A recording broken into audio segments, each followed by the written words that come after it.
శౌనకాది మహామునులు అడుగగా సూత మహాముని ఇలా కథను ప్రారంభించాడు. ఓ మునులారా, నారద మునీంద్రులు సావిత్రీదేవి మహాపతివ్రతకు ద్రౌపదికి శ్రీకృష్ణుడు ఉపదేశించిన మంగళగౌరి వ్రతమును ఉపదేశిస్తాను, శ్రద్ధగా వినండి. పరాశక్తియే మంగళగౌరిగా పిలువబడుతుంది. అలాంటి మంగళగౌరి వ్రతం ఎవరైతే చేస్తారో దేవి కటాక్షం వలన వైదవ్య బాధ దరికి రాకుండా ఉంటుంది. సర్వవిధ సౌభాగ్యాలతో తొలతూగుతారు. పూర్వకాలం త్రిపురాసురుని సంహారానికి శివుడు కూడా గౌరీదేవి వ్రతం చేసి విజయవంతుడైనాడు. కుజుడు ఈ వ్రతం వల్లనే మంగళవారమునకు అధిపతి అయ్యాడు. మండుడను రాజు గౌరీ పూజ వల్లనే భూలోకంలో చాలా కాలం సర్వసంపదలతో రాజ్యమేలాడు. గౌరీదేవిని పూజించి వైదవ్యమునే తొలగించుకున్న ఓ నారీమణి కథను చెబుతాను, శ్రద్ధగా వినండి.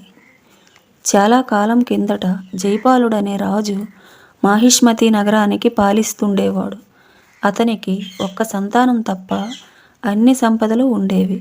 దాని వలన సర్వం లేనట్టే దుఃఖిస్తూ ఉండేవాడు. చేయని దానం లేదు, నోచని నోము లేదు, మొక్కని దేవుడు లేదు. అనేక పుణ్యకార్యములు చేసినా ఫలితం దక్కలేదు.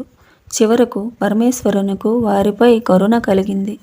ఒక సన్యాసి రూపంలో వచ్చి అంతఃపుర ద్వారం దగ్గర నిలబడి భవతి భిక్షాందేహి అని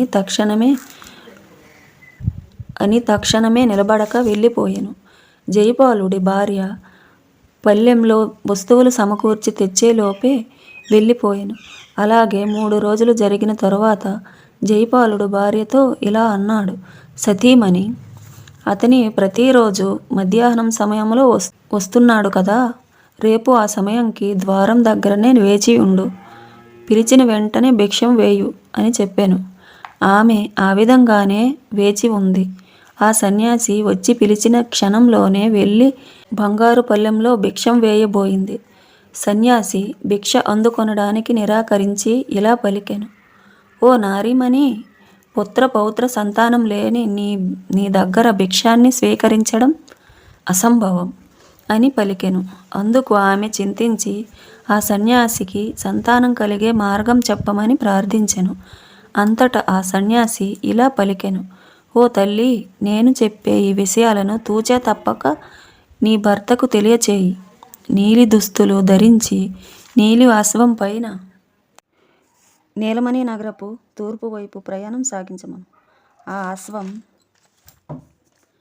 ఎక్కడ నీరసించి పడిపోతుందో అక్కడ తవ్వమని చెప్పు. ఆ చోట ఒక బంగారపు దేవాలయం ఉంటుంది. అందులో ఉన్న భవానీదేవిని పూజించిన ఎడల ఆమె మిమ్మలను కరుణించి కటాక్షిస్తుంది.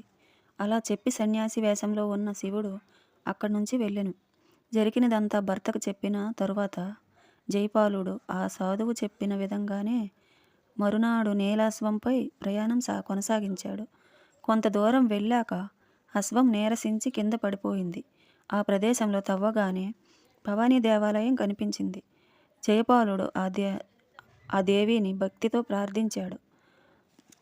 అతని భక్తికి మెచ్చి భవానీ ప్రత్యక్షమై ఏం కావాలో కోరుకోమని అడిగింది. వెంటనే జైపాలుడు ఆ దేవిని సంతానం కావాలని ప్రార్థించాడు.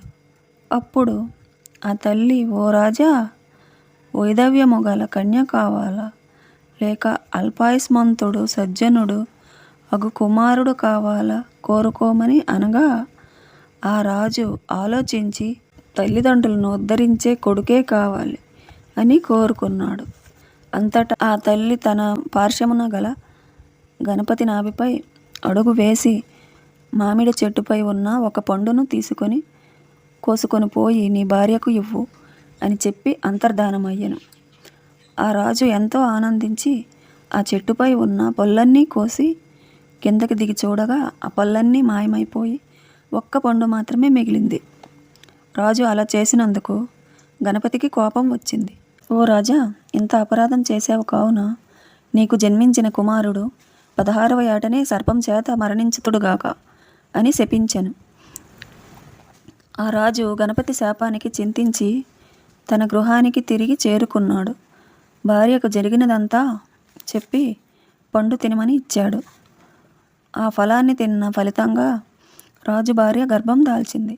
9 మాసాల అనంతరం కుమారుడు జన్మించాడు. వాడిని శివుడు అని నామకరణం చేశారు. అంతా సాఫీగా సాగింది. కుమారుడు దినదినానికి పెరగసాగాడు. ఓకే ఫ్రెండ్స్, మిగతా కథని సెకండ్ పార్ట్లో తెలుసుకుందాం. Please subscribe.